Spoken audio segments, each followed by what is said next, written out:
오늘 말씀을 이해하려면 그 전에 창세기 12장과 13장 말씀을 조금 봐야 됩니다. 그래야 이 말씀이 조금 이해가 되는데 요 전후 좌우 사정을 좀 말씀을 드리고 그 다음에 오늘 말씀으로 좀 이어가고자 합니다. 아브라함이 그의 나이 75세에 하나님의 부르심을 받죠. 하나님께서 너는 너의 고향과 친척과 아버지의 집을 떠나 내게 약속한 너가 내게 보여줄 땅으로 가라, 이렇게 하나님께서 말씀하세요. 그래서 그 말씀을 듣고 아브라함이 즉각 순종합니다. 이게 친척과 고향과 아버지 집을 75년 동안 떠나지 않았는데, 떠난다는 것은 쉽지 않은 일이었겠지만 순종해서 그 발걸음을 옮겼죠. 근데 중요한 것은 그가 함께 데리고 갔던 사람이 있었어요. 누구였냐면 조카 롯과 그의 가정도 함께 가게 되었습니다. 그래서 같이 동행하였는데 그들이 하나님의 뜻에 따라 순종하며 길을 가는 동안에 그의 가축들과 그의 소유들이 더 많아지는 현상이 일어나요. 그러니까 하나님께서 복을 주신 것이죠. 복을 주셔서 그 가축과 그 모든 것들이 많아지게 되었는데, 하나님께서 가라고 하신 땅에 딱 거기 거주하고 나니까 어때요? 그 가축들을 먹일 풀이 부족한 일이 생기게 된 겁니다. 그래서 요 롯의 목자들과 아브라함의 목자들이 서로 부딪히는 일이 오늘 14장 전인 창세기 13장에 그 일이 생겨요. 그래서 아브라함이 롯에게 이렇게 이야기합니다. 야, 우리가 서로 친척이 아니냐, 우리 싸우지 말고 우리가 서로 갈라서자 라고 이야기하면서 롯에게 선택권을 주는 일이 생기게 됩니다. 롯에게 너가 우하면 나는 좌하겠고 너가 좌하면 나는 우하겠다라고 아주 그런 양보의 모습을 보여주게 되죠. 그래서 롯이 택한 곳이 어디냐면 나중에 이제 멸망당하게 되는 소돔 지역이었습니다. 정확히는 소알 지역이었는데요. 그쪽으로 롯이 이동을 하게 되고, 그리고 아브라함은 하나님의 말씀을 따라 그 반대편을 가게 된 것이죠. 그 반대편은 어디예요? 광야인 것이죠. 그렇게 해서 서로 흩어져서 살았던 말씀이 창세기 13장인데, 중요한 것은 창세기 14장에 아주 롯의 인생을 송두리째 흔드는 일이 생기게 됩니다. 바로 어떤 일이었냐면, 롯은 그 소돔 땅만 가면 그가 잘 살 줄 알았어요. 딱 보기에 비옥한 땅이고 좋아 보이는 땅이었기 때문에 거기를 선택하면 롯의 인생이 펼 줄 알고 잘 살 줄 알았는데, 문제는 거기에 무엇이 일어난 겁니까? 아주 큰 대전쟁이 일어난 거예요. 나라와 나라의 싸움뿐만 아니라 어떤 전쟁이 생기게 됐냐면, 물론 제가 왕인들을 다 언급할 수는 없지만 14장 1절부터 이제 그 쭉 전쟁의 배경을 설명하는데 정확히는 이렇습니다. 4명의 왕과 5명의 왕이 서로 싸웠다, 이렇게 성경을 기록합니다. 그러니까 엄청난 대전쟁이죠. 보통 나라와 나라와의 분쟁 혹은 부족과 부족과의 분쟁이었던 이 전쟁이 이제 여러 나라가 합하여서 싸우는 대전의 형태가 생겨지게 된 것이죠. 그래서 소돔 왕은, 이 소돔도 이 전쟁에 휘말리게 되었는데, 소돔 왕은 이 5명 쪽 왕에 붙은 왕이었어요. 그래서 4대 5로 싸우게 되었는데 4가 이겼을까요? 5가 이겼을까요? 4명이 이겼을까요? 5명이 이겼을까요? 5명이 이긴 것 같죠? 4명이 이긴 역사가 일어나게 됩니다. 근데 소돔 왕이 지금 어디 있어요? 4명 쪽에 있어요? 5명 쪽에 있어요? 5명 쪽에 있었거든요. 그러니까 완전히 패배하게 되고, 어떤 일까지 생기게 되냐면, 당시의 전쟁은 군인과 군인의 싸움으로 끝나지 않습니다.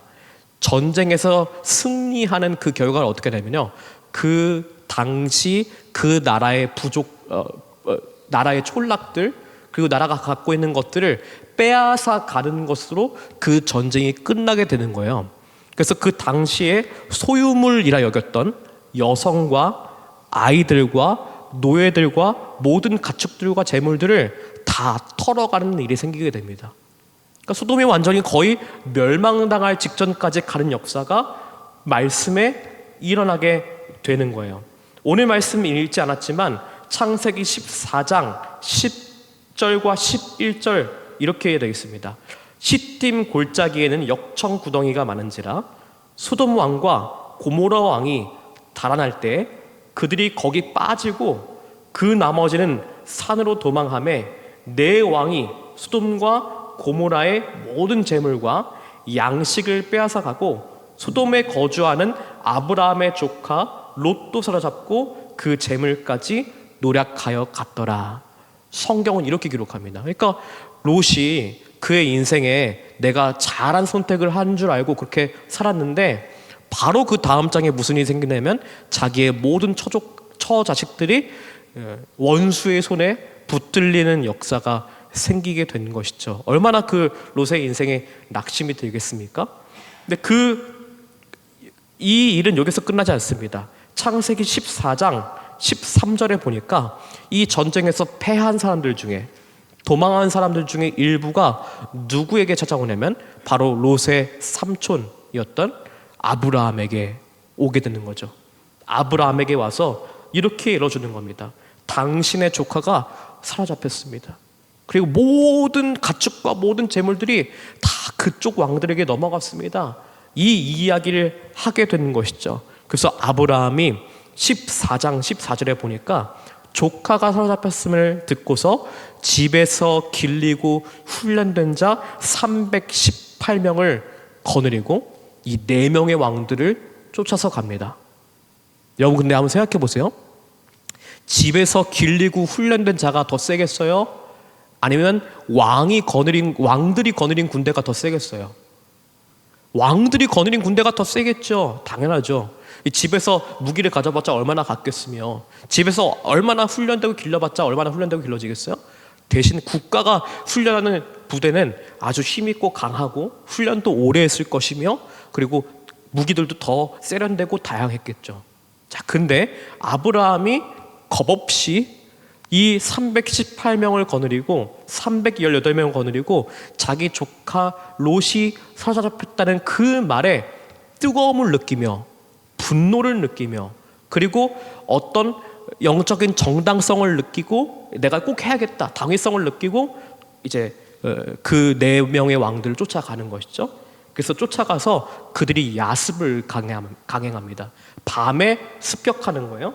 15절에 보니까 밤에 그들을 쳐부수고 다메섹 왼편 호박까지 쫓아가 모든 빼앗겼던 재물과 자기의 조카 롯과 그의 재물과 또 부녀와 친척을 다 찾아왔더라. 이렇게 성경은 기록하고 있습니다. 그러니까 아주 놀라운 역사가 생기게 된 거예요. 집에서 훈련받은 이 오합지졸 318명이 4명의 왕의 군대를 쳐부순 일이 생기고 모든 소돔의 그 물건들을 다시 찾아오는 역사가 일어나게 됩니다. 오늘 말씀은 이 아브라함의 기가 막힌 승전 이후에 일어나게 되는 일이에요. 근데 한번 생각해 보겠습니다.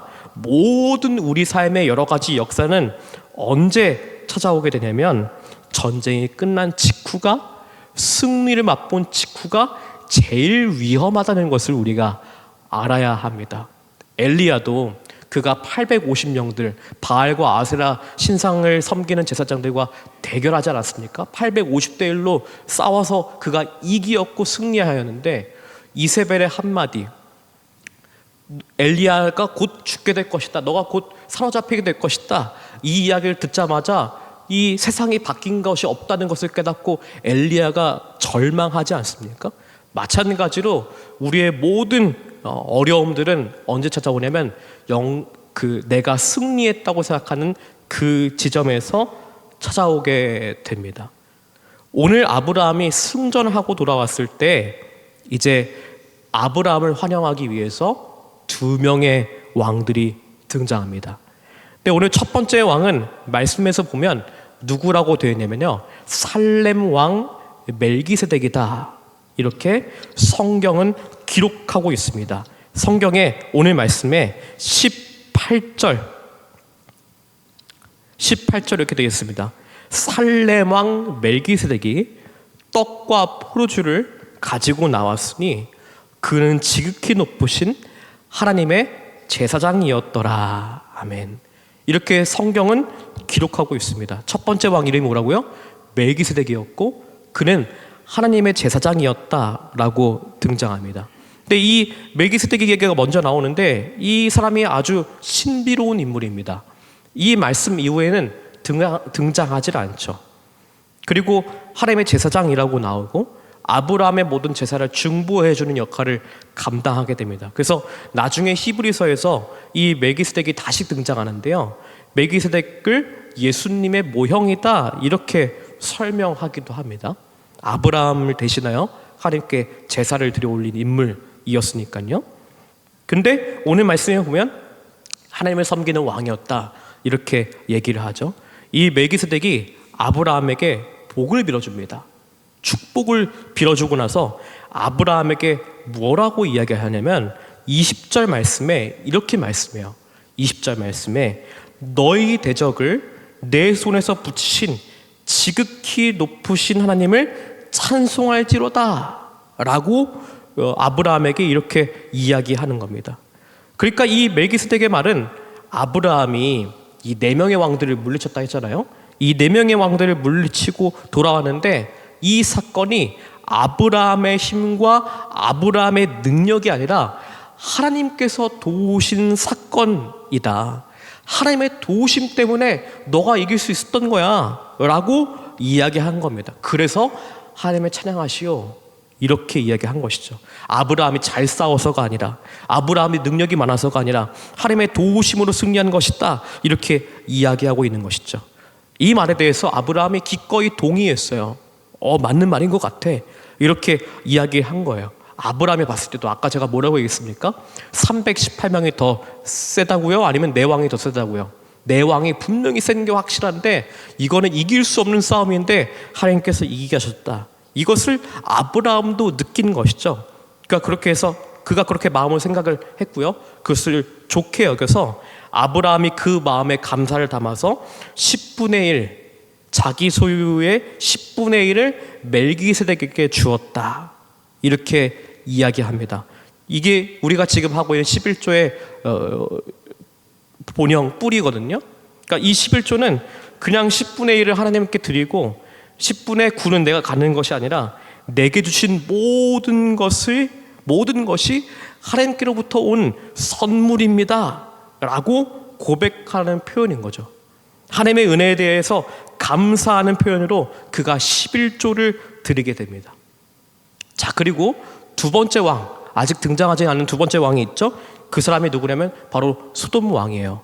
이 모든 사건의 중심이었던 바로 이 소돔 왕입니다. 소돔 왕이 등장하는데 이 소돔 왕은 아브라함한테 이렇게 이야기합니다.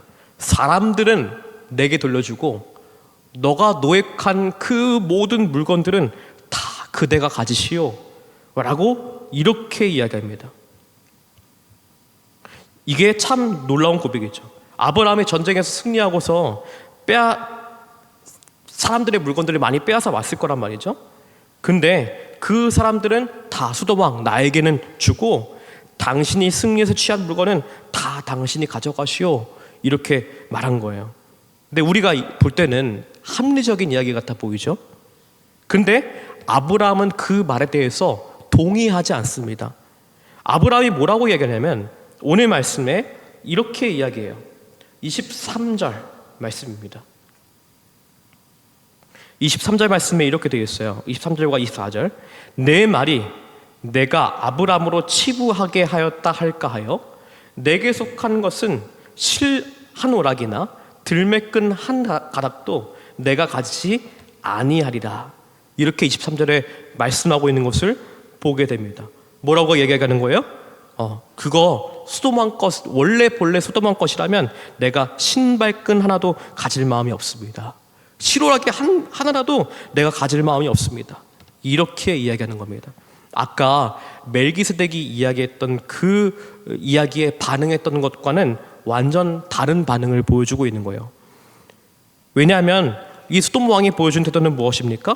네가 싸워서 당신이 싸워서 승리한 것은 당신의 것이다. 너가 이긴 것이니까 너가 가지고 가면 된다. 이런 태도를 보인 것이죠. 그러니 멜기세덱 왕과 소돔 왕이 보여준 태도가 완전히 상반된 것입니다. 멜기세덱은 이것은 하나님께서 주신 승리니까 영광을 하나님께 돌리라 라고 이렇게 이야기했고, 소돔 왕은 아브라함이 싸워서 이긴 것이니까 그 모든 이긴 재물은 당신이 가져도 좋습니다, 이렇게 이야기했던 거예요. 그런데 아브라함은 이 멜기세덱의 말에는 순종하였지만 소돔 왕의 말은 그렇지 않다고 생각했어요. 그러니 여러분, 아브라함은 하나님이 주신 승리를 이게 하나님이 주신 거구나 라고 깨닫는 은혜의 눈이 열려 있었던 거죠. 우리가 어떤 사람도, 그 어떤 사람의 성공도 자신의 힘만으로, 자신의 노력만으로 그렇게 되지 않았다는 것을 우리가 꼭 알아야 됩니다. 세상은 소돔 왕처럼 꼭 이야기해요. 네가 얻은 것이니까, 너가 수고롭게 한 일이니까 너가 가져도 돼, 너가 노력한 거니까 라고 이야기하죠. 근데 어느 누구도 자신의 노력만으로 성공한 사람은 없습니다. 그렇게 생각하는 것은 굉장히 위험한 생각인 것이죠. 벨기에에 잔 데케르라고 하는 유명한 여자 가수가 있습니다. 저도 사실 이 사람 누군지 모릅니다. 인터넷 찾아보다가 알게 됐어요. 이 잔 데케르가, 왜냐하면 이분이 1960년대 외국 가수예요. 벨기에 사람이니까.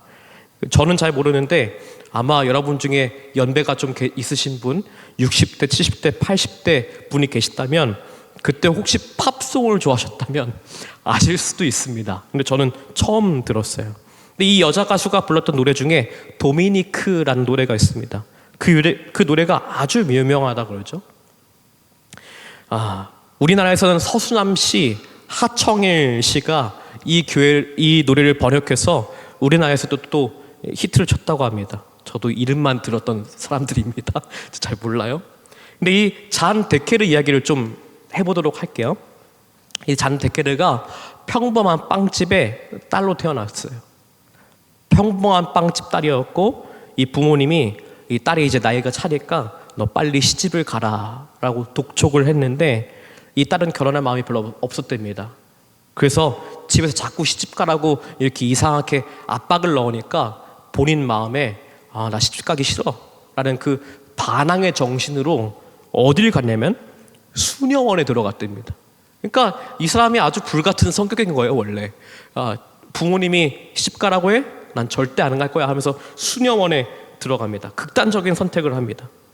반항심에 가는 것이죠. 근데 수녀원에 들어보니까 어때요?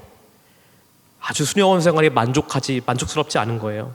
힘이 들고 괴로운 겁니다. 이 아주 자유분방하고 자유로운 여자인데 이 수녀복을 입고서 내가 열심히 뭔가를 해야 되는 이것이, 그리고 이 틀에 박힌 생활을 한다는 것이 아주 그에게 힘이 들었습니다. 근데 그 무료하고 힘든 생활 가운데 한 가지 그녀에게 기쁨을 가져다 주는 게 하나 있었는데, 뭐였냐면 수도원에 기타가 한 대 있었던 거예요. 그래서 기타를 들고 그 수녀들하고 같이 모여서 같이 찬양하고 노래하는 것을 아주 즐거워했습니다.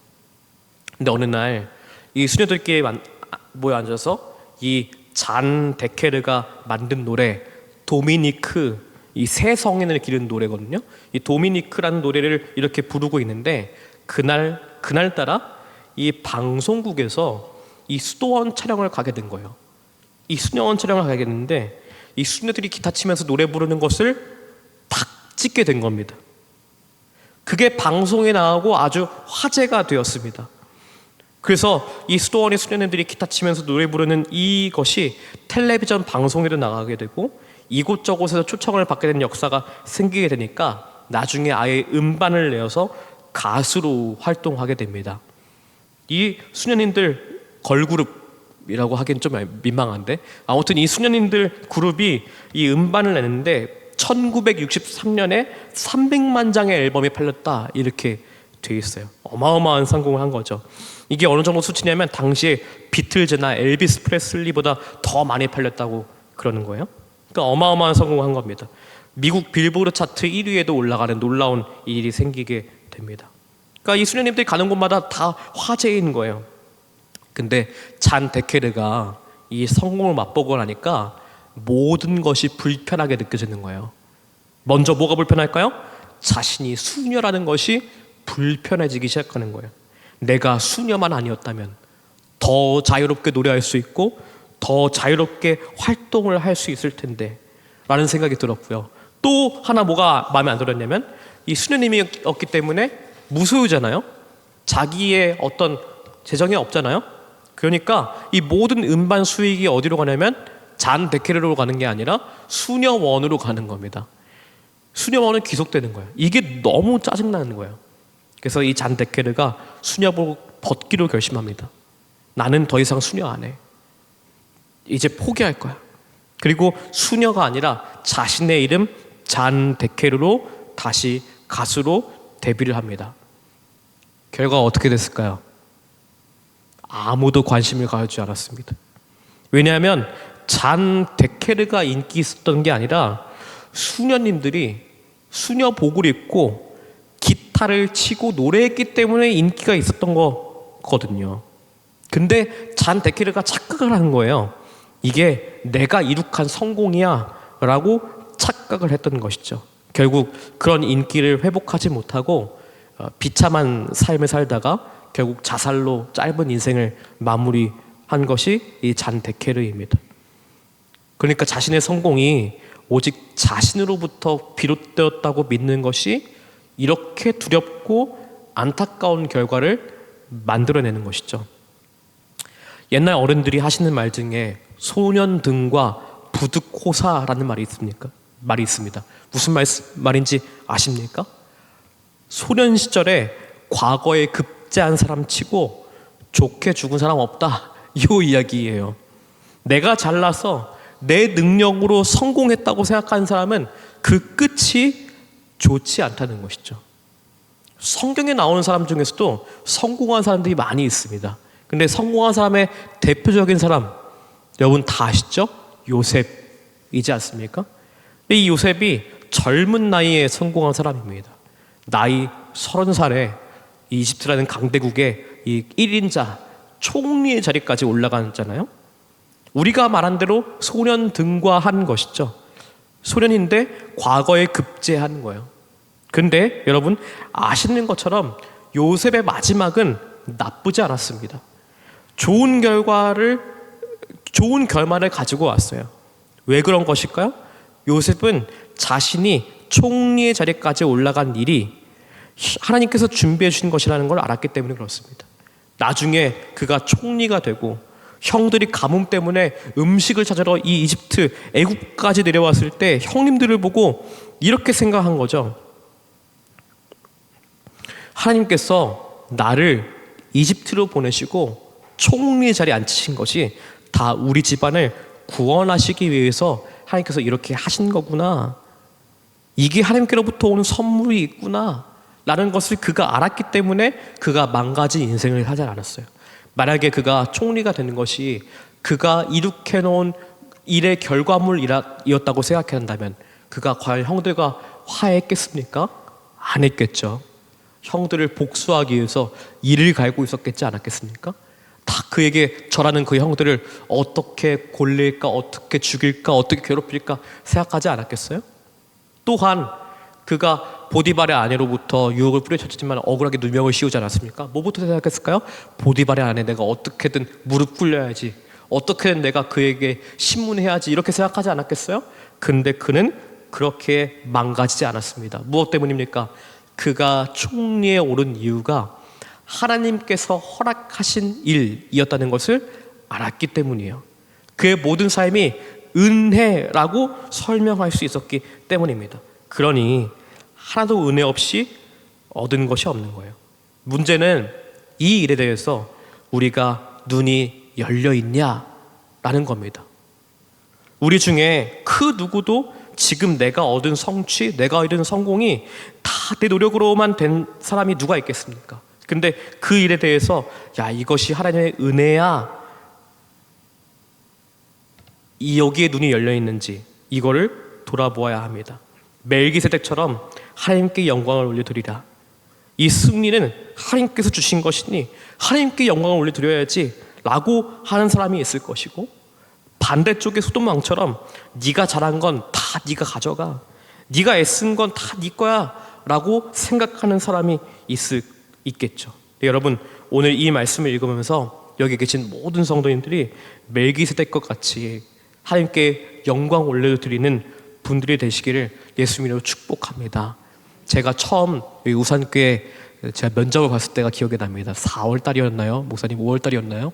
제가 목사님 처음 뵀었을 때가 기억이 납니다. 너무 따뜻하게 맞아주시고 제 아내도 같이 가서 인사했었어요. 그래서 너무 따뜻하게 맞이해주시고 같이 밥도 먹고 식사도 했던 그 기억이 나는데, 그때 제가 좀 대답을 좀 이상하게 했던 게 몇 가지가 있어요. 철이 없잖아요, 제가. 그래서 몇 가지 좀 이상한 걸 대답한 게 있었습니다. 뭐 군목 생활에 대해서 질문을 하셨던 기억이 나요. 그러면 제가 이렇게 답했어야 됐어요. 저 군목 열심히 했습니다. 이렇게 대답했었어야 했는데 제가 뭐라고 대답했는지 정확히 그 워딩은 기억이 안 나지만 군교회 맡고 있는 교회가 제가 세 군데 교회였어요. 그러니까 저는 세 군데 교회 담임 목사였던 거예요. 그러니까 교회 이 청소하는 게 너무 힘들었습니다. 이렇게 이야기했어요. 그리고 이 청소 진짜 치워도 없어지지 않습니다. 저 청소 너무 힘들었습니다. 이렇게 이야기를 한 거예요, 면접 때. 근데 만약에 여느 다른 분 같았으면 뭐라고 이야기하셨겠어요? 청소 가지고 뭐 이렇게 하셨을 수도 있고, 담임목사께서 그래 힘들었겠죠, 힘들었겠다 이렇게 말씀하셨던 그 기억이 나는데, 그게 마치 저에게 하나님의 따뜻한 위로로 다가오게 되었던 것 같습니다. 그리고 만약에 그 말 한마디에 그 말 한마디가 거슬리는 말이었다면, 거슬리는 말일 수도 있겠습니다만, 저 오히려 그 말에 대해서 힘들었겠네, 혹은 그러면 이 교회 돌아가는 거에 대해서 그래도 신경 쓰고 그렇게 살았겠네 라고 말씀하셨을 때 너무 감사하게 그 말씀을 받아들였던 기억이 납니다. 이처럼 제가 여기 오게 된 역사도요, 하나님의 은혜 아니고서 설명할 수 없어요. 제가 만약에 잘 말할 수 있었다면 충분히 잘 말할 수 있겠지만, 저의 그런 말실수 하나, 저의 그런 행동 하나까지도 은혜로 하나님께서 세우시고 역사하시는 것이 있다고 저는 생각이 듭니다. 근데 여러분, 성도님들 여러분들의 삶 가운데도요, 내가 애써 부르짖지 않았지만, 내가 애써 노력하지 않았지만 이미 우리에게 주어져 있는 하나님의 선물들이 있습니다. 그것을 바라보시게 되는 눈이 있길 간절히 바라고 축복합니다. 여러분, 근데 이것은요, 여러분 노력하지 말라 이 얘기가 아니에요. 노력하고 수고하는 사람 없는 거 아닙니다. 노력하고 수고해야죠. 근데 여러분, 애쓰고 노력하는 사람이 따라올 수 없는 사람은 누구냐면 은혜로 살아가는 사람이에요. 내가 은혜 아래에서 은혜임을 느끼고 수고하며 살아가는 사람이에요. 은혜로 살아간다고 우리는 말하죠. 바라기는 저 여러분들이 그 은혜를 살아가며 은혜로 살아가는 저 여러분 되시길 간절히 바라고 축복합니다.